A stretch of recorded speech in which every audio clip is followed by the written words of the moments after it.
नमो भगवते वासुदेवाय।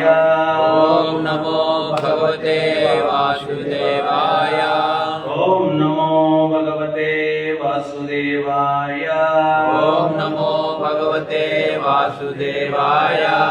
ओम नमो भगवते वासुदेवाय। ओम नमो भगवते वासुदेवाय। చదువుతున్నది శ్రీమద్ భాగవతం చతుర్థ స్కందం అధ్యాయం 31 శ్లోకం 4. తమాగతం త ఉత్థాయ ప్రణిపత్యాభినంద్య చ. తమాగతం త ఉత్థాయ ప్రణిపత్యాభినంద్య చ. తమాగతం త ఉత్థాయ ప్రణిపత్యాభినంద్య చ. తమాగతం త ఉత్థాయ ప్రణిపత్యాభినంద్య చ. పూజయిత్వా యదాదేశం సుఖాసీనామథా బ్రువన్. పూజయిత్వా యదాదేశం సుఖాసీనామథా బ్రువన్. పూజయిత్వా యథాదేశం సుఖాసీనామథా బ్రువన్. పూజయిత్వా యదాదేశం సుఖాసీనామథా బ్రువన్. मैत्रेय उवाच मैत्रेय उवाच तमागतं तवुत्थाय प्रणिपत्याभिनन्द्य च. तमागतं त उत्थाय प्रणिपत्याभिनन्द्य च. पूजयित्वा यथादेशं सुखासीनाय मधाब्रुवन्. पूजयित्वा यथादेशं सुखासीनामथा ब्रुवन्. దీనికి అర్థము భాష్యము చెప్పినది శ్రీ భక్తి వేదాంత స్వామి శ్రీ జై ప్రభుపాద. నారదముని అరుదించుటను కాంచినంతనే ప్రచేతసులు తమ ఆసనముల నుండి లేచి నిలబడి తగిన రీతిగా వందనములొసగి అర్చించేది. అతడు సుఖాసీనుడైనంతటా వారిట్లు ప్రశ్నింపనారంభించేది. భాష్యం. ప్రచేతసులందరూ తమ మనస్సులను దేవదేవుని యందు లగ్నము చేయుటకే యోగాభ్యాసమున నెలకొనిరనుట ప్రధానమైన విషయము. ఓం అజ్ఞానతిమిరస్య జ్ఞానాంజనశ్లాకయా చక్షురున్మిలితం యేన తస్మై శ్రీ గురవే నమః. నమావం విష్ణుపాదాయ కృష్ణప్రేష్ఠాయ భూతలే శ్రీమతే జయపతాకస్వామినిధి నామినే. నమావం విష్ణుపాదాయ కృష్ణప్రేష్ఠాయ భూతలే శ్రీమతే భక్తివేదాంత స్వామినిధి నామినే. నమస్తే సారస్వతి దేవం గౌరవాణీ ప్రచారిణే నిర్విశేష శూన్యవాది పశ్చాత్యదేశకారిణే. జయ శ్రీ కృష్ణ చైతన్య ప్రభు నిత్యానంద శ్రీ అద్వైత గదాధర శ్రీవాసరి గౌరభక్త బృంద. హరే కృష్ణ కృష్ణ కృష్ణ హరే హరే హరే రామ రామ రామ హరే హరే.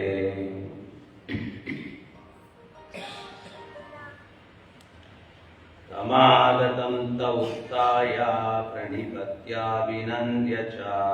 పూజయిత్వా యదాదేశం సుఖాసీనామథా బ్రువన్. నారదముని అరుదించుటను కాంచినంతనే ప్రచేతసులు తమ ఆసనముల నుండి లేచి నిలబడి తగిన రీతిగా వందనములొసగి అర్చించిరి. అతడు సుఖాసీనుడైనంతట వారిట్లు ప్రశ్నింప ఆరంభించిరి. ఈ యొక్క అధ్యాయము ప్రచేతసులకు నారదముని ఉపదేశం. వాళ్ళు కొన్ని సంవత్సరాల పాటు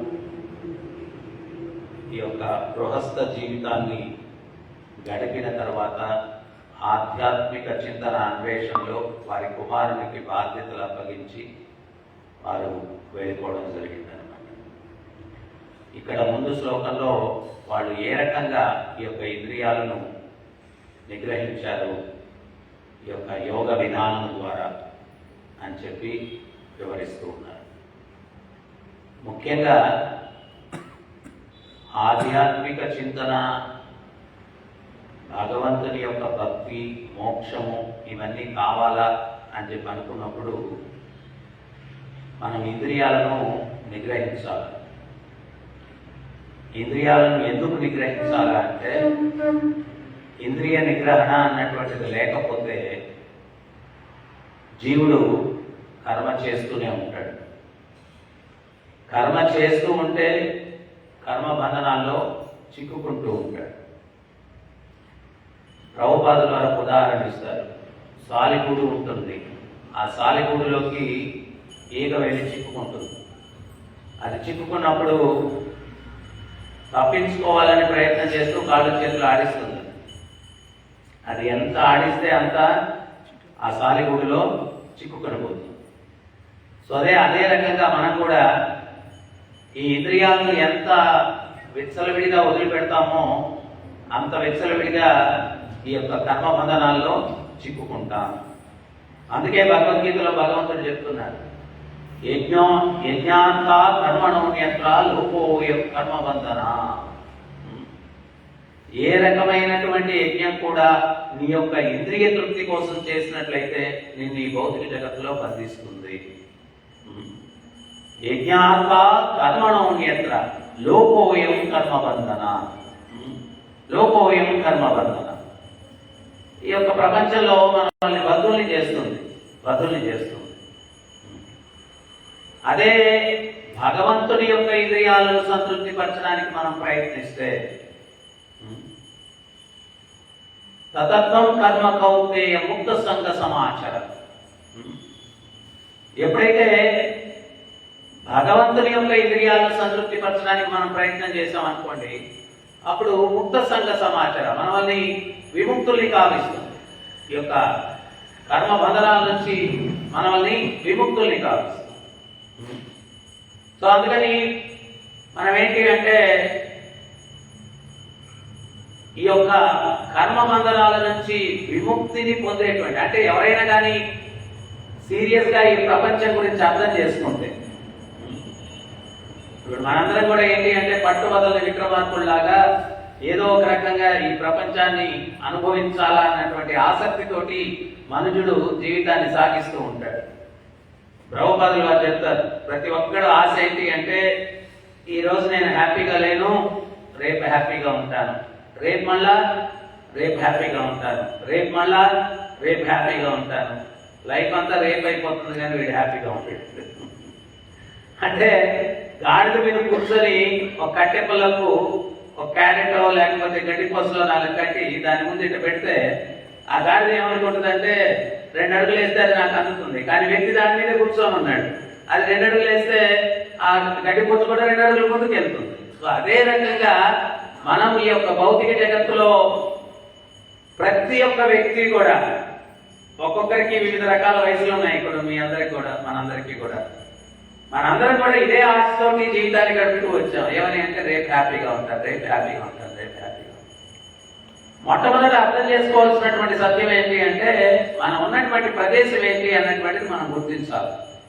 ఎవడన్నా జైల్లో కూర్చొని నేను హ్యాపీగా ఉండాలనుకుంటే అది ఎంత మూర్ఖత్వం అవుతుందో, అదే రకంగా మనం కూర్చున్నటువంటి ప్రదేశం ఏదైతే ఈ భౌతిక జగత్తు అన్నటువంటిది ఉందో దీన్ని ఏమన్నారు అంటే దుఃఖాలయం అన్నారు. జైల్లో మనిషిని ఎందుకు పంపిస్తారు? శిక్షించడానికి. సో ఈ భౌతిక జగత్తులోకి కూడా మనల్ని ఎందుకు పంపించాడు భగవంతుడు అంటే మనం చేసినటువంటి తప్పిదానికి ఇక్కడికి పంపించాడు. శిక్ష కోసం వచ్చాము. మరి శిక్ష కోసం జైల్లోకి వచ్చి నేను హ్యాపీగా ఉండాలంటే భగవంతుడు అందుకే గీత అన్నటువంటిది మనం చదవాలి. ఎందుకు చదవాలంటే భగవంతుడు చెప్తూ ఉన్నాడు గీతలో. ఏం చెప్తున్నాడు ఆయన? ఆ బ్రహ్మ భువనాల్లోకో పునరావర్తినం అర్జున. బ్రహ్మలోకం నుంచి పాతాళలోకం దాకా ఎక్కడికి వెళ్ళినా పునర్జన్మ ఉంది. ఎక్కడైతే పునర్జన్మ ఉందో అక్కడే ఉంది, తర్వాత మృత్యు ఉంది. ఆ రెండింటి మధ్యలో ఏమున్నాయి? ముసలితనం, వ్యాధి ఉన్నాయి. మరి ఈ 4 ఎక్కడైతే ఉంటాయో అక్కడ ఆనందం లేదు. ఈ 4 ద్వేషాలు నిజమైన భాగవతం ఏం చెప్తుందంటే నిజమైన తెలివిగలవాడు ఎవరైనా అంటే ఇవి 4 నిజమైన దుఃఖాలు అని ఎవరైతే అర్థం చేసుకుంటాడో, డబ్బు లేనితనం కాదు దుఃఖానికి కారణం, పదవి లేనితనం కాదు, అందం లేనితనం కాదు, మరి ఇవన్నీ ఉన్న వాళ్ళు కూడా ఉన్నారు, వాళ్ళు ఏమైనా సుఖంగా ఉన్నారు అడగండి, వాళ్ళు కూడా లేదు కదా సుఖంగా. డబ్బున్నోడు సుఖంగా ఉన్నాడా? ఏం లేదు. పూర్వానికి ఎవడో గోదావరి తీరంలో ఒక జమీందారు ఉన్నాడంట. వాడికి ఎక్కలేని డబ్బు ఉంది, కానీ వాడు ఎప్పుడు టెన్షన్గా ఉండేవాడు. నేను అదే చెప్తుంటాను, ఎయిర్ కండిషన్ రూమ్లో కూర్చోన్నాం, రూమ్ అంతా చల్లగా ఉంది, బుర్ర మాత్రం వేడిగా ఉంది, ఉపయోగం ఏమని చెప్తాను. సో వాడు ఎప్పుడు టెన్షనే ఆ జమీందారికి. అయితే వాడి ఇంటి పక్కన కూలి గుడిసెలో ఒక సామాన్యమైన కూలి పని చేసుకునేవాడు ఉండేవాడు. వాడు రోజు కూలి పని చేసుకోవడం, ఆ వచ్చే డబ్బులతోటి ఏదో ఉదర పోషణ, గడుపు కొంచెం ఆహారం నింపుకోవడం, మిగిలిన సమయంలో వాడు ఎప్పుడు చూసినా కానీ గోవింద బోలో గోపాల బోలో గోవింద జై జై గోపాల జై జై అంటూ వాడు భూమి మీద కాలు నిలబడేది కాదు, చిందులేస్తా ఉండేవాడు, ఎప్పుడు కూడా డ్యాన్స్ చేస్తా ఉండేవాడు. చాలా మంది అడుగుతారు, మీ గుళ్ళోకి వస్తే కీర్తనలో మీ భక్తులు భలే ఆనందం ఉంటారా, హ్యాపీగా ఉంటారా? సో అట్లీస్ట్ మనం ఇంటర్నల్గా లేకపోయినా బయటనే హ్యాపీగా కీర్తనలో నృత్యం చేయాలి భగవంతుడి ముందు ఆనందంగా హ్యాపీగా. ఎందువల్ల అంటే భగవత్ చింతనలో ఉన్నాం కాబట్టి ఆ ఆనందం ఉంది, హ్యాపీనెస్ ఉంది. వాడు ఎప్పుడు కూడా గోవింద గోపాల గోవింద గోపాల గోవింద గోపాల అంటూ చిందులేస్తూ కనిపించాడు. ఈ జమీందారు వాడిని చూసి ఎప్పుడు కుళ్ళుకునేవాడు, నాకు ఎంత డబ్బు ఉంది, నేను ఎప్పుడు టెన్షన్ ఉంటాను, వీడు కూలి పని చేసుకునేవాడు ఎప్పుడు చిందులేస్తా ఉంటాడు వీడు అని చెప్పి ఒకరోజు ఏం చేస్తాడంటే ఒక 10,000 వరహాల మూట తీసుకెళ్ళి వాడి గుడిసెలో పడేస్తాడు. ఆ మూట పడిన దగ్గర నుంచి వీడికో టెన్షన్ మొదలవుతుంది. వీడు కూడా గుడి చుట్టూ ప్రదక్షిణాలు చేస్తున్నాడు, మళ్ళీ లోపలికి వెళ్తున్నాడు, మళ్ళీ బయటకు వస్తున్నాడు. జమీందారు అంటే చూసి అనుకున్నాడు, నాకు ఒక తోడు దొరికాడు, నాకు ఒక తోడు దొరికాడు. ఈ ప్రపంచంలో ఇంకొక ముఖ్యమైన విశేషం ఏంటి అంటే, ప్రభుపాదులు వారు చెప్తారు కదా, ఎవరైనా భక్తి మోక్షము అనే మార్గంలో వెళ్తే ఇంకోటి తట్టుకోలేడు. ఒరే నేను దుఃఖాలు అనుభవిస్తుంటే ఇది హ్యాపీగా ఎట్టెళ్ళిపోతాడు. ఎండ్రకాయల పుట్టలో అమ్మేవాడు బతుకున్నా కానీ వాటి గురించి పట్టించుకోవడం పారిపోతాయి. ఎందువల్ల అంటే అది ఒక్కోటి ఎక్కుతూ ఉంటే ఇంకోటి వెనకాల నుంచి లాగేస్తుంది వాడిని. అట్లాగే మనల్ని కూడా ఎవరో ఒకరు ఉంటాడు అనమాట, మనల్ని భక్తి మార్గం నుంచి వెనక్కి లాగేటువంటి వ్యక్తులు ఎవరో ఒకరు ఉంటారు. అది మనం గుర్తించుకోవాలి జాగ్రత్తగా. కొరినైనా వాడు మన మిత్రుడు కాదా, మన శత్రువు, వాడు భగవంతుడి నుంచి నన్ను దూరం చేస్తూ ఉన్నాడు అని చెప్పి మనం అర్థం చేసుకోవాలి. సో ఆ రకంగా జమీందారు సంతృప్తి చెందాడు, హ్యాపీ అయిపోయాడు. ఒక వారం రోజులు అట్లాగా వాడు గుడి చుట్టూ ప్రదక్షిణాలు చేయడం, లోపలికి వెళ్ళడం, బయటకు రావడం ఇట్లాగా కనిపించింది. ఒక వారం రోజుల తర్వాత మళ్ళా వాడు గోవింద గోపాల గోవింద గోపాల అంటూ చింతలేస్తూ కనిపించేసరికి వీడు తట్టుకోలేక జమీందారు వెళ్ళిపోయాడు. అరే వారం రోజులు టెన్షన్ ఉన్నాం, మళ్ళా గోవింద గోపాల అంటూ చింతలేస్తున్నాం, ఏంటి విశేషం అన్నాడు.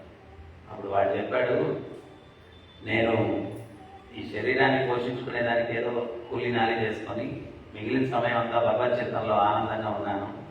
కానీ ఎవడో పనికి మాలినోడు 10,000 వరహాల మూట తెచ్చి నా గుడిసెలో పడేశాడు. అది వచ్చి పడిన దగ్గర నుంచి దాన్ని ఎంత ఖర్చు పెట్టాలా, దాన్ని ఎంత కాపాడుకోవాలా విపరీతమైన టెన్షన్ అయిపోయింది. నా టెన్షన్ కారణం ఈ మూటే కదా అని అర్థమైంది. ఈరోజు ఏకాదశి పర్వదినం తీసుకెళ్లి గోదావరిలో పడేసి వచ్చేసాను, హ్యాపీగా ఉన్నాను. సో డబ్బుండేవాడు ఆనందంగా ఉంటాడనుకుంటే అది మనం అనుకునేటువంటి మాయ. లేకపోతే అందం ఉండేవాడు, పదములు ఉండేవాడు, ఇవన్నీ కూడా ఆనందానికి దూరం చేస్తాయి. ఆనందంగా ఉండగలిగినటువంటి వ్యక్తి ఎవరన్నా ఉన్నాడు అంటే అది కేవలం భగవద్భక్తుడు మాత్రమే. ఆ భక్తుడు కూడా ఎంత భగవంతునికి శరణాగతి పొందుతాడో అంత ఆనందంగా ఉంటాడు. ఎందువల్లంటే భగవంతుడు ఆనంద సాగరుడు. ఎలక్ట్రిసిటీతో కనెక్షన్ ఏర్పడితేనే ఈ ఫ్యాన్ తిరుగుతుంది, లేకపోతే తిరగదు. ఇప్పుడు తిరగట్లేదు, ఎందువల్లంటే ఆన్ చేయలేదు. ఆన్ చేస్తే కానీ కనెక్షన్ ఏర్పడుతుంది. అట్లాగే మనం కూడా భక్తి బటన్ ఆన్ చేస్తేనే భగవంతునితో సంబంధం ఏర్పడుతుంది. ఆ సంబంధం ఏర్పడితేనే మనందరం కూడా ఆనందంగా ఉండగలం. సో అందువల్ల ఇక్కడ ఈ యొక్క ఇంద్రియాలు అన్నటువంటివి వాటిని భోగించాలా అనేటువంటి భావన మనలో ఉన్నంత వరకు కూడా కర్మను చేస్తూనే ఉంటాం. కర్మలు చేసే కొద్దీ కర్మ బంధనాల్లో చిక్కుకొని అది మంచి కర్మ అయితే మంచి ఫలితాలు పొందుతాం, చెడు కర్మ అయితే చెడు ఫలితాలు పొందుతాం. ఈ రకంగా కర్మ ఫలాలు అనుభవిస్తూ ఈ భౌతిక జగత్తులో నిత్య బద్ధులుగా ఉండేదానికి అవకాశం. నిత్య బద్ధులు అంటే పర్మనెంట్, ఇక్కడ సెటిల్మెంట్. నీకు వాడికి విముక్తి లేదు. సో అందుకని ఆచార్యులు ఏంటి అంటే కరుణతోటి వాళ్ళు ఈ యొక్క యథార్థాన్ని మనకు తెలియపరచడానికి ఆచార్యులు మన ముందుకు వస్తారు. ఎవరు పంపిస్తారు ఆచార్యులను కూడా? భగవంతుడే పంపిస్తాడు. పురంధరదాసు ఆయన కీర్తన పాడారు. కాగద బందిదే కమలనాభుని నింద కాగద బందిదే. ఉత్తరం వచ్చింది ఎవరి దగ్గర నుంచి? కమలనాభుడైనటువంటి విష్ణువు దగ్గర నుంచి ఉత్తరం వచ్చింది. కాగితವನ್ನು ఓదుకుంటూ కాలా కడియరే. ఆ ఉత్తరాన్ని చదువుకొని కాలాన్ని గడపాలి. ఏంటయ్యా ఉత్తరం అంటే భగవద్గీత, భాగవతం ఇవన్నీ కూడా. భగవద్గీత, భాగవతం ఇవన్నీ కూడా. సో వాటిని చదివినప్పుడు మనకేంటి అంటే జీవితం యొక్క గమ్యం ఏంటి అనేటువంటిది తెలుస్తుంది. మనందరం కూడా బుద్ధుని యొక్క చరిత్ర తెలుసు మనకు. బుద్ధుడు మొట్టమొదటిసారి వాళ్ళ తండ్రి ఆయన సన్యాసి అయిపోతాడని చెప్పి ప్రపంచం తెలియకుండా పెంచుతున్నాడు. సో మొట్టమొదటిసారి బయటకు వచ్చాడు. ఆయన బయటకు వచ్చి చూశాడు, ఒక జన్మను చూశాడు, ఒక మృత్యువును చూశాడు, ఒక ముసల్తనాన్ని చూశాడు, ఒక వ్యాధిని చూశాడు. అప్పుడు ఆయన అర్థం చేసుకుందంటే ఓసి ఈ ప్రపంచంలో ఇవే అనుభవించడానికి ఉండేవి నేను అర్థం చేసుకున్నాను. ఇవి ముఖ్యమైన 4 క్లేశాలు. వీటికి మధ్యలో మళ్ళా ఆధ్యాత్మిక, అది భౌతిక, అది దైవిక క్లేశం అన్నారు. ఆధ్యాత్మిక క్లేశం అంటే మనసు శరీరం నుంచి వచ్చేటువంటి కష్టాలు. మనసు ఎప్పుడు కూడా ఏదో కొరుకుతా ఉంటుంది. వాడెవడో పక్కింటోడు ఇంట్లో భార్యతోటి కొట్లాడి బయటికి మొహం చిట్టించుకొని వచ్చి మనల్ని చూశాడు అనమాట. వాడు ఎందుకు అబ్బా నన్ను చూశాడు అని ఆ రోజంతా అనిపిస్తూ ఉంటుంది. వాడు నన్ను ఏదో అట్లా చూశాడు సీరియస్గా, అంటే ఏదో ప్లాన్ చేస్తున్నాడు నా మీద వాడు, అది మైండ్. సో మనసు నుంచి వచ్చేటువంటి కష్టాలు. శరీరం వ్యాధి మందిరం. నేను ఈ నెల నుంచి చాలా మంది భక్తులతో ఇంటరాక్ట్ అవుతుంటే ప్రతి ఒక్కరు కూడా మాకు గునియా వచ్చింది, చికెన్ గునియా వచ్చింది, అది ఇది అని చెప్తా ఉన్నారు. కాళ్ళు వాసిపోయాయి, నడవలేకుండా ఉన్నాం, అది ఇది చెప్తున్నాం. అది ఉండే చిన్న దోమ అవుతుంది, అది వచ్చి మనం అనుకుంటే మనకు వచ్చే రియాక్షన్ చూడండి. సో శరీరం వ్యాధి మందిరం. మనసు నుంచి వచ్చే కష్టాలు, శరీరం నుంచి వచ్చేటువంటి కష్టాలు. ఆ శరీరం ఎప్పుడు ఏదో ఒక వ్యాధి పూజిత రెడీగా ఉంటుందంట. నైవేద్యాలు ఏంటి అంటే టాబ్లెట్స్ అనమాట. ఆ టాబ్లెట్స్ ఉదయం 2, మధ్యాహ్నం 2, సాయంత్రం నైవేద్యం గంట కొట్టి వేసుకోవాలన్నమాట. మనం వేసుకోకపోతే ఆ లోపల ఉన్నటువంటి రోగదేవుడు శాంతించడు. ఆ రోగదేవుడు శాంతించాలంటే నైవేద్యం వేస్తా ఉంటారు, టాబ్లెట్లు వేస్తా ఉంటారు. సో శరీరం వ్యాధి మందులు, మనసు శరీరం నుంచి వచ్చేటువంటి కష్టాలు. తర్వాత అది భౌతికం, వేరే జీవుల నుంచి వచ్చే కష్టాలు. నేను దాన్ని చెప్పాను, దోమ కూడా మనల్ని కడగలాడించేస్తుంది. వేరే జీవుల నుంచి వచ్చే కష్టాలు. ఆ జీవులు అంటే అది జంతువులైనా అయి ఉండొచ్చు, క్రిమికీటకాదులైనా అయి ఉండొచ్చు, బ్యాక్టీరియా అయి ఉండొచ్చు, లేకపోతే మన పార్ట్నర్ అయి ఉండొచ్చు, లేకపోతే మన వైఫ్ అయి ఉండొచ్చు, లేకపోతే హస్బెండ్ అయి ఉండొచ్చు, స్నేహితుడు అయి ఉండొచ్చు, తల్లిదండ్రులకు పిల్లలు అవ్వచ్చు, పిల్లలకు తల్లిదండ్రులు అవ్వచ్చు. ఎవరో ఒకరి నుంచి ఏదో కష్టం మనం చేసుకున్నటువంటి కర్మను బట్టి వస్తూ ఉంటుంది. మనందరం కూడా ఏమనుకుంటామంటే బంధాలు, బంధుత్వాలు ఇవన్నీ కూడా అబ్బా ఎంతో ప్రేమ, నా భార్య, నా పిల్లలు, నా పరివారం, అది ఇదని. అసలు రియాలిటీ తెలిస్తే వాళ్ళ ముఖం కూడా మనం చూడము. ఏంటయ్యా రియాలిటీ అంటే వాళ్ళందరం కూడా దాన్ని ఏమన్నారంటే రుణానుబంధం అన్నారు. రుణానుబంధం. రుణం అంటే ఏంటి? లోన్. వాళ్ళందరినీ రుణపడి ఉన్నామా, అందుకని చెప్పి వాళ్ళు మనకు దగ్గరగా ఉండి ఆ రుణాన్ని వసూలు చేస్తా ఉన్నారు. ఎంత రుణపడి ఉన్నామో అదంతా మన చేత ఖర్చు పెట్టించి మన కష్టాన్ని అంతా వాళ్ళు తీసుకొని అంతా ఇచ్చేస్తూ ఉన్నారు. ప్రభుపాదుల ఉపన్యాసంలో చెప్తారు, ఎంత రుణపడితే ఎక్కువగా అంత దగ్గరకు ఉంటారంట వాళ్ళు. ఇప్పుడు మామూలుగా ఎవరికైనా 10 రూపాయలు అప్పు ఇచ్చారనుకోండి, వాడు మనం పట్టించుకోడు. 1 లక్ష 10 లక్షలు ఇచ్చాడనుకోండి, క్లోజ్గా అబ్జర్వ్ చేస్తుంటాడు. ఇలానే ఏం తెలియపోతే ఎట్లానైనా అని చెప్పి క్లోజ్గా అబ్జర్వ్ చేస్తుంటాడు. సో ఈ భార్య, పిల్లలు వీళ్ళందరూ కూడా బాగా ఎక్కువగా వాళ్ళకి మనం రుణపడి ఉన్నాం. అందుకని చెప్పి వాళ్ళు ఏంటి అంటే భార్య రూపంలో, పిల్లల రూపంలో, తల్లిదండ్రుల రూపంలో వస్తారనమాట.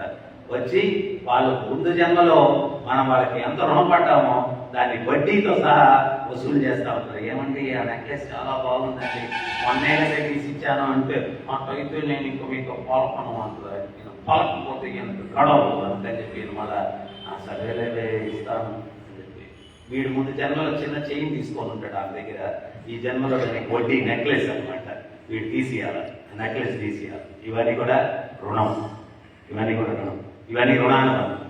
ఆ రుణం తీరిపోయిన తర్వాత వీడి బకెట్లు అనేస్తాడు. తర్వాత ఆ వ్యక్తులకి వీడికి సంబంధం లేదు. ఆ రుణం తీరిపోయిన తర్వాత సంబంధమే ఉండదు అన్నమాట.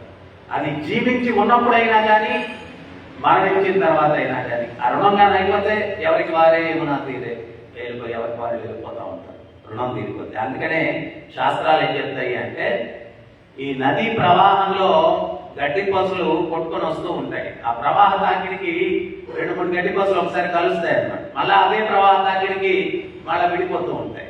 అదే రకంగా ఈ కాలచక్ర ప్రవాహ తాకిడికి ఈ బంధాలు అనుబంధాలు ఇవన్నీ కలుస్తూ ఉంటాయి, విడిపోతూ ఉంటాయి, కలుస్తూ ఉంటాయి, విడిపోతూ ఉంటాయి.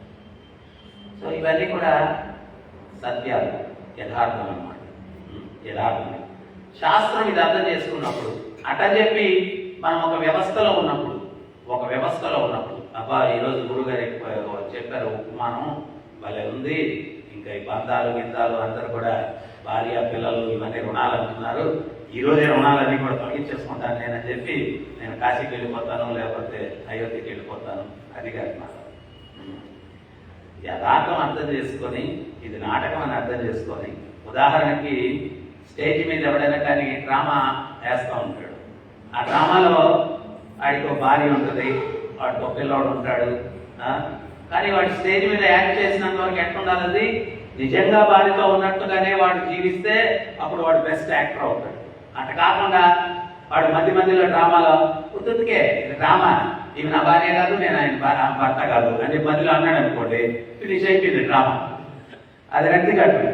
సో వాడు స్టేజ్ మీద ఉన్నంత వరకు వాడు ఎట్లుండాలంటే నిజంగానే ఏమి అంట చాలా ప్రేమగా, అది అరే పిల్లలు అంట చాలా ఇదిగా అట్లాగే ఉండాలి. స్టేజ్ మీద వాడు జీవించేశారు, అప్పుడే వాడు బెస్ట్ యాక్టర్ అవార్డు వస్తుంది. అట్లాగే మనం కూడా ఇది డ్రామా. సో వాడికి ఒక విషయం తెలుసు, ఏంటి ఆ విషయం అంటే నేను ఈ డ్రామా అయిపోయిన తర్వాత వాడికి నిజంగా ఒక భార్య ఉంది, ఒక పిల్లలు ఉన్నారు, ఒక కుటుంబం ఉంది, ఇవన్నీ కూడా ఉన్నాయి. ఎప్పుడు డ్రామా అయిపోయిన తర్వాత వాడు వెళ్ళిపోతాడు. సో మనం కూడా అర్థం చేసుకోవాలా, ఇక్కడ ఈ డ్రామా అయిపోయిన తర్వాత ఒక నిజ ఫ్యామిలీ ఉంది, మనకు నిజమైన ఫ్యామిలీ ఉంది. అదేంటి అంటే మన నిజమైన తండ్రి కృష్ణుడు, నిజమైన తల్లి శ్రీమతి రాధారాణి, ఆధ్యాత్మిక జగత్తులో మనకి ఇల్లు ఉంది, ఆధ్యాత్మిక జగత్తులో తల్లిదండ్రులు ఉన్నారు, ఆధ్యాత్మిక జగత్తులో మనకు పరివారం ఉన్నారు. ఇది మన శాశ్వతమైన ఇల్లు అన్నమాట. సో వీడు డ్రామాలో ఎప్పుడైతే ఆర్టిస్టు యాక్ట్ చేస్తూ ఉంటాడో వాడు ఎప్పుడెప్పుడు డ్రామా అయిపోతే ఎప్పుడెప్పుడు తన నిజమైన ఇంటికి వెళ్ళిపోయి భార్యాభర్త పిల్లలతోటి వాడు ఎంత కాలక్షేపం చేయాలని చెప్పి వాడి మైండ్ ఒక పక్క యాక్ట్ చేస్తూనే ఉంటుంది. అదే రకంగా ఇక్కడ ఈ ప్రాపంచిక ప్రపంచంలో మనం యాక్ట్ చేస్తూ మన యొక్క గమ్యం భగవంతుడిని చేరుకోవడం, అది నా శాశ్వతమైన ఇల్లు అని ఆలోచన ఎప్పుడు పెట్టుకొని ఉండాలి. మన నిజమైనటువంటి కుటుంబం అది వాసుదేవ కుటుంబం, కృష్ణుడు మన తండ్రి, ఆయన దగ్గరికి వెళ్ళాలా అనేటువంటిది మనసులో ఎప్పుడు పెట్టుకొని ఆ ఆలోచనతో ఉండాలి, ఆలోచనతో. అయితే ఇంకోటి ఏంటి అంటే మనం అనుకున్నంత సులభం కాదు ఈ బంధాలు బాంధవ్యాలు ఈ వదిలిపెట్టడం అంత సులభమైనటువంటి విషయం కాదు. అయితే ప్రభుపాదులు వారు ఏం చెప్తారంటే ఉన్నత రుచిని మనం ఎప్పుడైతే అలవర్చుకుంటామో అధమ రుచుల్ని మనం వదిలేస్తాము. ఇప్పుడు చిన్నప్పుడు మన అందరం కూడా గుడ్డీలతో ఆడుకున్నామో లేదో చెప్పండి, ఆట వస్తువులతో ఆడుకున్నామో లేదో చెప్పండి. ఇప్పుడు మీకు ఎవరైనా కానీ ఒక పూట ఎందుకు తెచ్చి ఆట వస్తువులు ఇచ్చారనుకోండి, మీరు ఆడతారు వాటితోటి. ఎందుకని? ఆ టేస్ట్ ఇప్పుడు లేదు. చిన్నప్పుడు ఆ టేస్ట్ ఉండేది, ఇప్పుడు ఆ టేస్ట్ కన్నా ఉన్నతమైనట్టే. మనం ఇప్పుడు మనుషులతో ఆడుకుంటున్నాం, అప్పుడు బొమ్మలతో ఆడుకునేవాడు. సో ఇప్పుడు మన టేస్ట్ మారింది, అందుకని చెప్పి బొమ్మల మీద ఆసక్తి పోయింది, మనుషులతో ఆడుకోవడం మొదలు పెట్టాం మనం. ఇప్పుడు ఎవరైనా వీడి నలుగురితోటి వాడి కుటుంబంలో ఏదో ప్రాబ్లం ఉందంటే ఆడుకోరా అంటే అప్పుడు వీడికి పోయి ఇంకా 4 ఎక్కించి వాడికి పోయి ఇంకా 4 ఎక్కించి వాడిద్దరు కొట్లాడుకుంటే చూసి ఆనందించి ఆహా రసాస్వాదన. ఇప్పుడు మన ఆట వేరు, ఉన్నత రుచి వచ్చేసింది మనం. సో అట్లాగే మనం అధమరుచుల్ని ఈ యొక్క ప్రాపంచికమైనవి వదిలేయాలా అంటే మనం ఏం చేయాలంటే ఆ ఉన్నత రుచి అయినటువంటి పరతత్వం, ఆ భగవంతుని యొక్క సేవలో మనం కైంకర్యం చేసుకోవాలా. సో యోగ విధానం ఇక్కడ ప్రచేతసులు వాళ్ళైతే అంటే యోగం ద్వారా భగవంతుడి ధ్యానంలో మగ్నమయ్యారు అని చెప్పి చెప్తున్నారు ఇక్కడ యోగం ద్వారా. సో మొట్టమొదట మనం ఏంటి అంటే ఆ భగవత్ చింతనలోకి వెళ్ళడానికి ముందు అసలు ఈ ప్రపంచం ఏంటి అని అర్థం చేసుకోవాలి. ఇది దుఃఖాలయం, ఇది అశాశ్వతం. తర్వాత నెక్స్ట్ ఏంటి, నేనెవరు, నేను ఎక్కడ వాడిని, ఇక్కడికి ఎందుకు వచ్చాను. అందుకనే వేదం ఏం చెప్తుంది అంటే మనిషిగా పుట్టిన వ్యక్తి మాత్రమే ప్రశ్నించగలడు, జంతువులు ప్రశ్నించలేవు. వాడికి దుఃఖాలు ఉన్నాయి, అది ఏమన్నా జ్వరం వచ్చింది, నాకు జ్వరం, డాక్టర్ గారు వచ్చి థర్మామీటర్ పెట్టి చూడండి అని చెప్పి ఎప్పుడైనా నేను అడిగిన సందర్భాలు ఉన్నాయా? లేదు. అది ఎక్కడో మూల కుక్క వీధిలో పడిపోయి అది ములుగుతా అదే కష్టం పడాల్సిందే. అది దానికి ఎవరు పట్టించుకోరు అన్నమాట. అదే మనమైతే మనం ప్రశ్నించగలం, అర్థించగలం, నాకు ఈ ప్రాబ్లం ఉంది, సాల్వ్ చేయగలం. సో అందుకని వేదం ఏం చెప్తుంది అంటే మనిషికి జంతువులకి వ్యత్యాసం ఏంటి అంటే మనిషిలో ప్రశ్నించే గుణం ఉంది. మరి ఏం ప్రశ్నించాలా? పక్కింటి అత్త గొడవలు గొడవ ఏంటి, అది కాదు ప్రశ్నించాల్సింది. వేదం ఏం చెప్తుందంటే ఏం ప్రశ్నించాలంటే అతాతో బ్రహ్మ జిజ్ఞాస, పరమ సత్యం. నేనెవరు, భగవంతుడు ఎవరు, నాకు భగవంతుడికి ఉన్న సంబంధం ఏంటి, ఈ దుఃఖాలు ఎందువల్ల ఉన్నాయి, జన్మ, మృత్యువు, ముసలితనం, వ్యాధి, వీటి మధ్యలో ఈతి బాధలు అనేవి. ఒకరికి పెద్ద ఇల్లు ఉంది, వాడికి ఒరే ఏ గదిలో పడుకోవాలో అర్థం కాక రాత్రంతా వెళ్ళిపోతున్నాడు. 16 గదులు ఉన్నాయి ఇంట్లో. ఇంకోటికి ఇల్లు లేదు, మరి ఇల్లు లేదు అని చెప్పి వీడు పడుకోలేదు. అందుకనే పురంధరదాస్ అక్కడి కీర్తన ఒకటి పాడతాడు ఆయన. మనీ ఇల్లాంత ఉనికి ఇల్లాంత చింతే, ఇల్లు లేదు అనేవాడికి ఇల్లు లేదు అని చింతంట, ఇదే అవునికి ఇదే అంత చింతే, ఉండేవాడికి ఉంది అని చింతంట. మక్కలు ఇల్లాంత ఉనికి ఇల్లాంత చింతే, పిల్లలు లేరు అనేవాడికి అరే నాకు పిల్లలు లేరు అని చెప్పి చెట్టు పుట్ట అన్నిటికీ పూజ చేసి తిరుగుతూ ఉంటాడు వాడు. మరి ఇదే ఉనికి ఇదే అంత చింత, పిల్లలు ఉండేవాడికి వాడికి ఉన్నారని చింతంట. ఒరే నా కడుపును రాక్షసుల్లాగా ఉంటుంది, ఏ పుట్ట పుట్టున్నారా అంటాడు ఉండేవాడికి. ఎంత ఇదే ఉనికి ఇదే అంత చింతే, భార్య ఉండేవాడికి ఒరే నాయన ఈ రాక్షసుని పట్టుకొని సో భార్య లేనోడికి ఎంత ఇల్లాంత ఉనికి ఇల్లాంత చింతే, భార్య లేనోడికి బ్రహ్మచారి బాయ్ పెళ్ళైతే బాగున్నా అంటుంటాడు వీడు. సో కానోడేమో కాలేదని. సో దీన్ని బట్టి మనం అర్థం చేసుకోవాల్సింది ఏంటి అంటే ఉన్నా లేకపోయినా హ్యాపీనెస్ లేదు. కారణం ఏంటి అంటే ఇది హ్యాపీనెస్ ప్లేస్ కాదు, మొట్టమొదటి నువ్వు అర్థం చేసుకో. సో అదాకు బ్రహ్మ జిజ్ఞాస, నేనెవరు, భగవంతుడు ఎవరు, అసలు ఇక్కడికి ఎందుకు వచ్చాను, ఈ దుఃఖాలు ఎందువల్ల ఉన్నాయి, జన్మ, మృత్యు, జరా, వ్యాధి, దుఃఖ, దోషాలు, దర్శనం ఎందుకున్నాయి, వీటి నుంచి శాశ్వత పరిష్కారం ఏంటి. సో ఈ ప్రశ్నలు మనం వేసినప్పుడు భగవంతుడు చెప్తాడు అనమాట. నేనెవరు అంటే ఆయన ఏం చెప్తున్నాడు అంటే మమ ఇవాంశో జీవలోకే జీవభూత సనాతన, నువ్వు నా యొక్క అంశవి అన్నాడు. నువ్వు నా అంశవి. మరి భగవంతుడు ఎవరు, అహం బీజ ప్రాదపిత, మీ అందరికీ బీజ ప్రదాతమైన తండ్రిని నేను అని చెప్పి భగవంతుడు చెప్తున్నాడు. సో నేనెవరు అంటే ఆయన అంశవి. మరి నీ తండ్రి ఎవరు అంటే భగవంతుడు. మరి నువ్వు ఎక్కడ ఆనందంగా ఉండగలవు అంటే భగవంతుడు చెప్తున్నారు. ఆ బ్రహ్మ భూనాలోకో పునరావర్తినో అర్జున, బ్రహ్మలోకం నుంచి పాతాళలోకం దాన్ని ఎక్కడికి వెళ్ళినా పునర్జన్మ ఉంది. మాము పేరు కౌంతేయ పునర్జన్మల విద్యతి, నా లోకానికి ఎవరైతే వస్తాడో పునర్జన్మ లేదు. దేనికయ్యా ఈ విలువైన మనుష్య జన్మ ఉపయోగించాలా అంటే ఎవడన్నా జైల్లో కూర్చొని అక్కడ సెటిల్ అవ్వడానికి కాదు, బయటపడడానికి ప్రయత్నం చేయాలి. ఇద్దరు మనుషులు కలిస్తే ఏం మాట్లాడుకుంటారు, ఏనా సెటిల్ అయ్యావా అంటాడు. వీడు అంటాడు ఇంకో కొంత టైం పడుతుంది సెటిల్ కావడానికి. మనందరం సెటిల్మెంట్ ప్లేస్ ఏంటంటే శ్మశానం పట్టిక, అందరు సెటిల్మెంట్ ప్లేస్ అది. ఇక్కడ ఊడిసిపోయి దుఃఖాలే శాశ్వతం కాదు, అది సెటిల్మెంట్ ప్లేస్. సో భగవంతుడు ఏం చెప్తున్నాడంటే ఆ బ్రహ్మలో పునరావర్తనం, బ్రహ్మలోకం నుంచి పాతాళలోకం ఎక్కడికి వెళ్ళినా పునర్జన్మ ఉంది.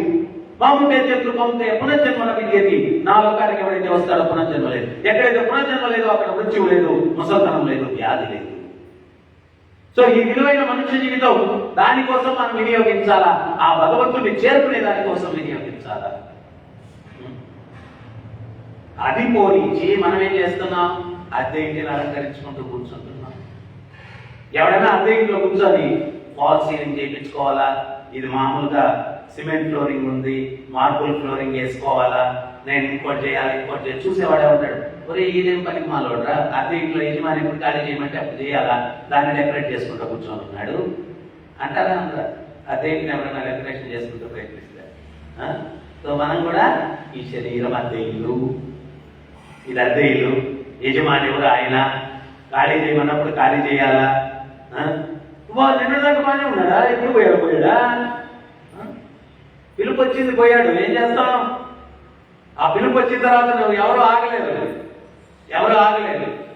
అందుకని ఈ విలువైన మనుష్య జన్మలో మనం చేరిన తర్వాత రోజులు గడిచే కొద్ది ఏంటి అంటే మనం హ్యాపీ బర్త్డే అని సెలబ్రేట్ చేసుకుంటాం. కానీ ఒకటి అర్థం చేసుకోవాలి, హ్యాపీ బర్త్డే కాదు, హ్యాపీ బర్త్డే. ఒక సంవత్సరం నువ్వు చనిపోయావు,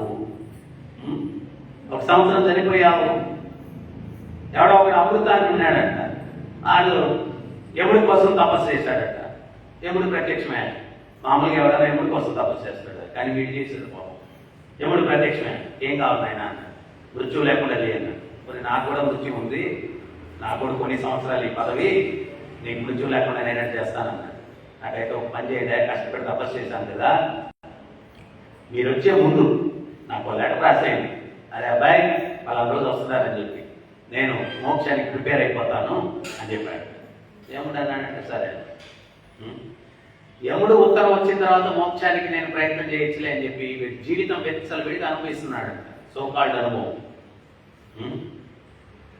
ఇక్కడ ఏం అనుభవం లేదు. ఆదివారం అయితే హోటల్కి వెళ్తాం బాగా తినాలని చెప్పి, ఆర్డర్ ఇచ్చేటప్పుడు బాగుంటుంది, బిల్లు కట్టేటప్పుడు ఏడుపు వస్తుంది, అంతే కదా. ఆర్డర్ ఇచ్చేస్తాం, ఇది కావాలి వాడు బిల్లు తీసుకొస్తాడు, ఎంత పొడుగుది ఆయన అటు పెట్టాడు. పెట్టగానే ఆ బిల్లు చూసుకుంటే ఎంత అయిందా, తినిందంతా దిగిపోయిందే, ఎంత అయిందా. ఈ భౌతిక జగత్తులో ప్రతిదీ అంతే, ఆది అంతములు కలిగినది భౌతికం, ఆధ్యాత్మికం అంతే అనంతమైన ఆనందం ఇది. దీనికి అంతం లేదు. ఆధ్యాత్మికానికి భౌతికానికి ఆది అంతములు, బిగినింగ్ ఉంటుంది ఎండ్ ఉంటుంది. భౌతికం ఏదైనా బిగినింగ్ ఉంటుంది ఎండ్. సో వీడు ఎంజాయ్ చేస్తా ఉన్నాడు. ఒకరోజు అద్దం ముందు నిలబడుకున్నాడు, ఎంట్రుకలు కొంచెం నేర్చుకుపోయి ఉన్నాయి. ఎవరికో ఒకరికి 8 ఎంట్రుకలు ఉన్నాయండి నెత్తి మీద. వాడు మంగళ షాప్కి వెళ్ళాడు. వాడు మంగళవాడు అడిగాడంట, ఏమయ్యా కత్తిరించమంటావా లేక పెట్టమంటావా అన్నాడంట. వాడు అన్నాడంట కలవయ్యన్నాడంట. ఏది ఎంట్రుకి వీడి కూడా ఎంట్రుకలు తెలిస్తే రంగేస్తాడు.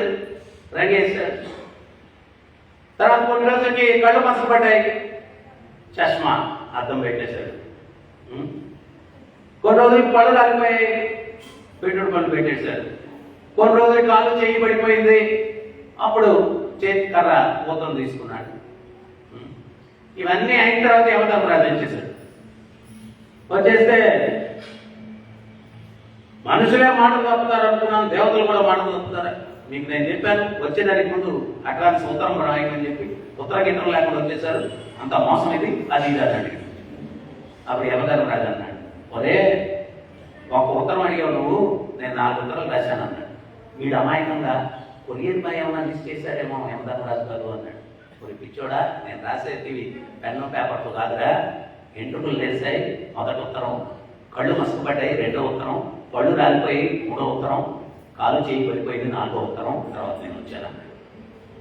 అంటే దీని అర్థం ఏంటి అంటే జీవితంలో నువ్వు ఈ యొక్క శరీరం అనేటువంటిది నశ్వరం అయితూ ఉన్నది గమనించిన తక్షణమే అర్థం చేసుకోవాలా, యమాలయానికి నేను దగ్గర పడుతున్నాను. ఆ యమాలయాన్ని చేరుకోబోయే లోపల ఆ ముక్తి ప్రదాత అయినటువంటి ముకుందుని పాదపద్మాలు సేవించి ధరించడానికి ఈ విలువైన మనుష్య జీవితాన్ని నేను వినియోగించుకోవాలా అని ప్రయత్నం చేయాలి.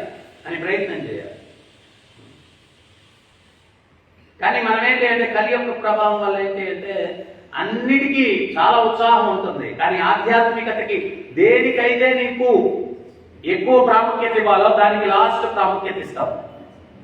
వర్షం పడింది అనుకోండి, సినిమాకి వెళ్ళేవాడు ఆగుతాడా, హోటల్కి వెళ్ళేవాడు ఆగుతాడా, బార్ రెస్టారెంట్కి వెళ్ళేవాడు ఆగుతాడా, కానీ గుడికి వెళ్ళేవాడు ఆగిపోతాడు. ఏమైనా కార్యక్రమం ఉంది నిన్న రాలేదు, వర్షం పడిందన్నా రాలేదు. ఇది లాస్ట్ ప్రయారిటీ. కానీ దీనికి మొట్టమొదటి ప్రయారిటీ ఇవ్వాలమ్మా మనుష్య జన్మలో. దురదృష్టం ఏంటి అంటే ఇంతకు ముందు రోజుల్లో కాలక్షేపాలు ఏం లేవు జనాలకి, టీవీలు ఏం లేవు. ప్రతి ఊళ్ళో ఒక గుడి ఉండేది, ఉదయం సాయంత్రం అయితే ఆ గుడికి వెళ్ళడం, ఆ కార్యక్రమాల్లో పాల్గొనడం, అదే కాలక్షేపం అనేది. ఇప్పుడు రాను రాను ఏంటి అంటే మాయ ఏం చేసిందంటే తన యొక్క ప్రొడక్ట్స్ని పెంచేసింది అనమాట. దాంతో జీవుడిని భగవంతుడికి దూరం చేస్తూ ఉంది. సో మనం ఏంటి అంటే ఆధ్యాత్మిక చింతనకు ప్రాముఖ్యతనిచ్చి ఈ యొక్క మనుష్య జీవితంలో మనం ఇక్కడ నారదముని ఈ ప్రచేతసులకి ఉపదేశం చేయబోయేది అదే. జీవిత పరమార్థం ఏంటి, ఎట్లా భగవంతుని సేవించి తరించాలా అనేటువంటి తర్వాత శ్లోకాల్లో ఆయన వివరిస్తాడన్నమాట. సో అందుకని మనం ఏంటి అంటే ఈ యొక్క మనుష్య జీవితంలో ఏ రకంగా మనం ఈ యొక్క పురోభివృద్ధిని సాధించాలా ఆధ్యాత్మికంగా. సో మొట్టమొదట ప్రాముఖ్యత ఇవ్వాలి. ఎవరో ఒక ఇంట్లో ఎప్పుడు ఆధ్యాత్మిక సత్సంగాలు అవి జరుగుతూ ఉండేటువంటి వాళ్ళ ఇంట్లో ఒక పిల్లవాడు ఉండేవాడంట, వాడి పేరు మధు అని. వాడు మాత్రం వచ్చేవాడు కానీ లాస్ట్లో వచ్చేవాడంట కార్యక్రమాలకి, లాస్ట్లో అటెండ్ అయ్యేవాడు. ఒకరోజు వాడు యాక్సిడెంట్లో చనిపోయాడు. యమకింకలు తీసుకొని అండి నరకానికి తీసుకెళ్తున్నాను. వీడు వాటితో డిస్కషన్ చేస్తున్నాడు యమకింకలతో.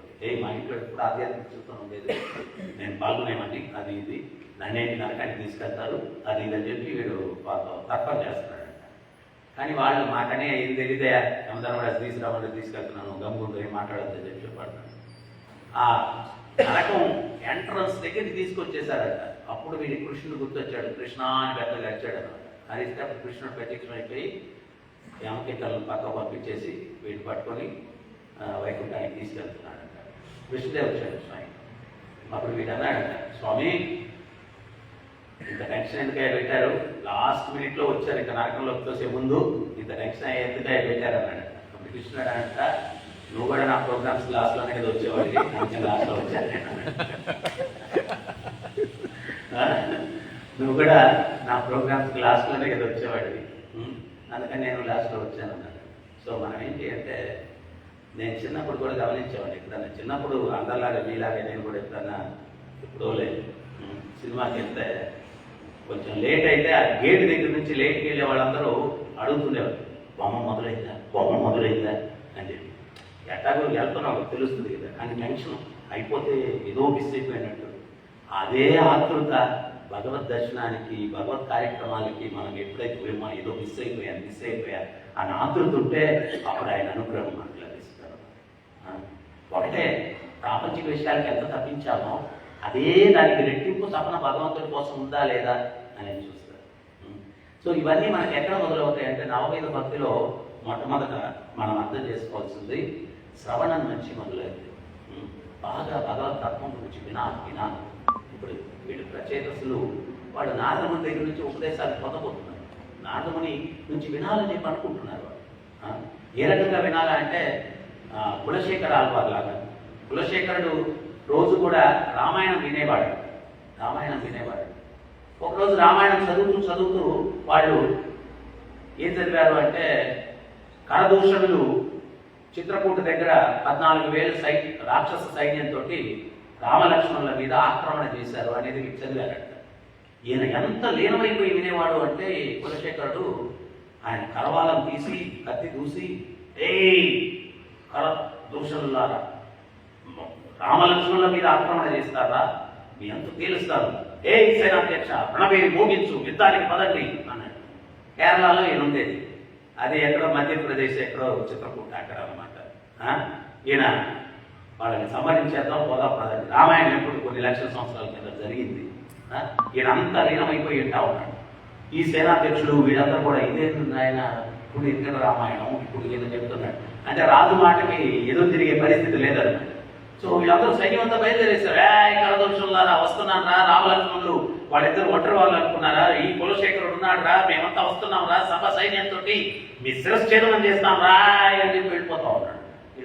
అప్పుడు మంత్రి సేనాధ్యక్షుడు మాట్లాడుకున్నారంట. ఇప్పుడు నాయన ఇదేంటిది రాజుగారు రామాయణం విడిచిపెట్టేసి దానికి ఒక ఇద్దరు సైనికులు ముందు వెళ్ళిపోయి ఎదురు రండి, యుద్ధం గీతం అయిపోయింది, కరదోషాలు రామలక్ష్మణులు సంహరించేశారు, సర్వ సైన్యాన్ని నాశనం చేశారని చెప్పి ముందు చెప్పండి అని చెప్పి చెప్తే ఒక ఇద్దరు సైనికులు ముందు వెళ్ళిపోయి ఎదురొచ్చేసి అయ్యా అక్కడంతా యుద్ధం అయిపోయింది, రాక్షసులందరినీ రామలక్ష్మణులు సమూలంగా సంహారం చేశారని ఇదని చెప్తే అవునా అని చెప్పి ఒక శాంతి ఇచ్చి తిరిగి వచ్చాడు. ఆ రోజు ఈ రామాయణం చదివేటట్టు వైష్ణవ భక్తుల్ని ఈ మంత్రులు వీళ్ళు పిలిచి గట్టిగా వార్నింగ్ ఇచ్చారంట. రామాయణంలో ఏదైనా కానీ చదవండి, సంతోషం వచ్చేది చదవాలి, ఇట్లాంటి ఉద్రేకం వచ్చేది మాత్రం చదవకూడదు. రాజుగారి ముందు ఇట్లాంటి ఉద్రేకం వచ్చేది చదవకూడదు. సంతోషం వచ్చేది రామ జననం చదవండి బ్రహ్మాండంగా, సీతా కళ్యాణం చదవండి బ్రహ్మాండంగా, రామ పట్టాభిషేకం చదవండి బ్రహ్మాండంగా. అంతేగాని ఇట్లాంటి ఉద్రేకం వచ్చేది మాత్రం చదవకూడదు. ఇంకా ఆ రోజు నుంచి ఏంటి అంటే కులశేఖరుడికి భక్తులు రావడం, రామ జననం చదివేది. ఇంకా కులశేఖరుడు ఆనందంతో పెద్ద విందు ఏర్పాటు చేసి ప్రజలందరికీ దానాలు ఇవ్వడం, రాములు వారు పుట్టారు అని చెప్పి దానాలు ఇవ్వడం, అంత భోజనాలు పెట్టడం, అన్న సంతర్పణాలు అన్ని జరుగుతాయి. తర్వాత సీతా కళ్యాణం, మళ్ళా గొప్ప పండగ ఇట్లా జరుగుతూ ఉంటుంది. ఒకరోజు ఆ రామాయణం చదివి ఆయన పక్క ఊరికంతూ వాళ్ళ కుమారుడు పంపించాడు. మర్చిపోయాడండి ఈ విషయం చెప్పడం. ఆడ పిల్లోడు ఎలాగనే రామాయణం తెరవగానే ఏం తెచ్చాడంటే సీత అపహరణ అని చెప్తుంది. ఈ మాయావి రావణుడు మాయా రూపంలో వచ్చి సీతమ్మ తల్లి జగజ్జనని జానకిని అపహరించేశాడు అని చదివేసరికి కులశేఖరుడు, రావణ నేనున్నాను రా, కులశేఖరుడిని జగజ్జనని జానకీదేవిని అపహరిస్తావా, నీ అంతు తెలుస్తాను, సేనాధ్యక్ష అన్న పేరు ప్రోగించండి, పదండి రంగకి అని చెప్పారు. ఇంకా మొత్తం సర్వ సైన్యం సిద్ధమైపోయిందంట. ఈయన ఊగిపోతున్నాడు, రావణ దశకట్టుడి నువ్వు పతిత్వంలో దొరికేస్తాను రాయ్ అని చెప్పి చెప్తా ఉన్నాడు. ధనుష్కోటి దగ్గరికి వెళ్ళిపోయారంట. ఆ సముద్రంలో కూడా ఈయన ఉత్తేజంతో రావణ వస్తున్నాడు నేనంటే వెళ్ళిపోతున్నాడు. ఈ సైనికులేమో అందరూ ఆ ఒడ్డు నిలబడుకొని ఉన్నారు. కాలెట్టు పెట్టేది వెనక్కి లాగేది, కాలెట్టు పెట్టేది వెనక్కి లాగేది. ఈయనంటే భగవద్భక్తుడు, ఆ భగవంతుడు ఎక్కడ కాపాడుకుంటాడు మన పరిస్థితి ఏంటి అని చెప్పి ఈయనేమనుకున్నాడు, వీళ్ళందరూ వెనకాల ఉన్నారు. కానీ ఆయనేమో సముద్రంలో వెళ్ళిపోతా ఉన్నాడు. నీళ్లు మీదకి వచ్చేస్తా ఉన్నాయి. వీళ్ళందరూ ఈ సైనికులు, ఈ యొక్క మంత్రులు, సేనాధ్యక్షులు అక్కడ నిలబడుకొని భగవంతుని ప్రార్థిస్తున్నారంట. అయ్యా ఆయన్ని భక్తుడు స్వామి చూడు, ఎప్పుడు రామాయణం ఏంటి ఇంటేనే ఆ భావంలోకి వెళ్ళిపోతాడు, అంత మహాభక్తుడు ఆయన కాపాడే బాధ్యత నీదేనయ్యా అని చెప్పి వీళ్ళందరూ ఆ ఒడ్డు నిలబడుకొని ప్రార్థన చేస్తా ఉన్నారంట. ఈయన మీదకి నీళ్లు వచ్చేస్తున్నా కానీ ఆగుతాడు, రావణ వచ్చేస్తున్నా అంటే వెళ్ళిపోతున్నాడు. అప్పుడు గరుడ వాహనం మీద సీతా సమేతంగా సాక్షాత్తు భగవంతుడు ఎదురొచ్చి నిలబడ్డాడు. నిలబడి ఏ కులశేఖర స్వామి, ఆ దుర్మార్గుడు రావణుడు జగజ్జనని జానకిని అపహరిస్తాడా, వాడంతా చేస్తాను నేను అంటే అప్పుడు రాములు వారు శాంతించు చూడు నా పక్కనే ఉన్నారు అంటే అప్పుడు సీతమ్మ తల్లి పక్కన ఉన్నాడు. చూస్తే అమ్మా తల్లి సీతమ్మ నువ్వు సురక్షితంగానే ఉన్నావు తల్లి తల్లి అమ్మా సీతమ్మ అప్పుడు శాంతించి అంత వెనక్కి వచ్చారు. అప్పుడు ఈ మంత్రులు వీళ్ళందరూ ఒక్కటి పడ్డారంట. అసలు ఈ భక్తుల్ని దూరం చేశారు రాజుగారికి. వీళ్ళకి ఎంత దీంట్లో బుద్ధి లేదు, ఇట్టంతా చేసేస్తే ఎంత దూరం, ఎక్కడ కేరళ, ఎక్కడ ధనుష్కోటి, ఏంటి ఇవన్నీ ఎక్కడ పడతాం, వీళ్ళని దూరం చేసేయాలని చెప్పి ఆయన కులశేఖరుడు ఒక రాముల వారి విగ్రహాన్ని సేవించుకునేవాళ్ళని. పచ్చల హారం అవుతుండేదంట, దాని విలువ ఎవరు కట్టలేరంట. ఆ హారం తీసి వీళ్ళు అపహరించేశారంట. అపహరించేసి పూజకు వస్తారు కదా మీ వైష్ణవులు భక్తులు, వాళ్ళే అపహరించారని వాళ్ళ మీద ఆ బాణం వేశారు. ఈయనకు భక్తుల మీద ఎంతో విశ్వాసం అంటే ఆయన చెప్పాట, వాళ్ళు తప్పు చేయరు, నేను నిరూపిస్తాను. ఒక విషపూరితమైన పావును కుండలో తీసుకురండి, నేను చేయి పెడతాను దాంట్లో. వాళ్ళు దాన్ని తప్పు చేస్తుంటే నా చేతికి కాటేస్తుంది ఆ పాము, లేదు అంటే నేను కాటేది తీసుకురండి అన్నాడు. అప్పుడు ఈ మంత్రులు వీళ్ళందరూ ఎవరైనా మనం పొరపాటు చేస్తాము, రాజు వాళ్ళకేదో శిక్ష విధిస్తారని అనుకున్నాం మనము, ఆయనకే శిక్ష విధించుకుంటున్నాడు, పొరపాటున ఆ పాము కాటేసేస్తే ఇటువంటి మహాత్ముడైన రాజును మనం కోల్పోతామని చెప్పి ఆ మంత్రులందరూ కూడా అయ్యా క్షమించండి, వాళ్ళ వల్ల మీరు ఈ రామాయణం పిచ్చిబట్టి ఎక్కడెక్కడికో కలిగిస్తున్నారని చెప్పి వాళ్ళని దూరం చేయడానికి ఈ కుట్ర మేమే పన్నాము, వాళ్ళ దోషం ఏమీ లేదు అన్నాడు.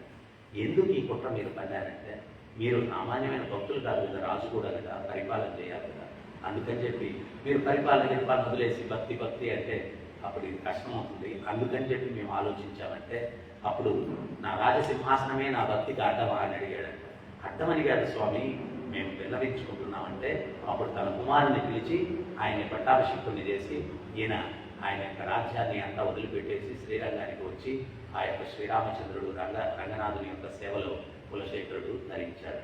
సో ఈ రకంగా ఆ భక్తులు ఆ శ్రవణం, నవవేద భక్తులు మొట్టమొదటి అంటే శ్రవణం, ఈ భాగవతాన్ని మనం బాగా శ్రవణం చేయడానికి, వినడానికి, చదవడానికి ఇవన్నీ ప్రయత్నం చేసినప్పుడు దాంట్లో ఉన్నటువంటి మహాత్ములందరూ కూడా ఆ భగవంతుని పాదపద్మముల పట్ల అచంచలమైనటువంటి స్థిరమైనటువంటి భక్తిని కలిగి ఉన్నారు.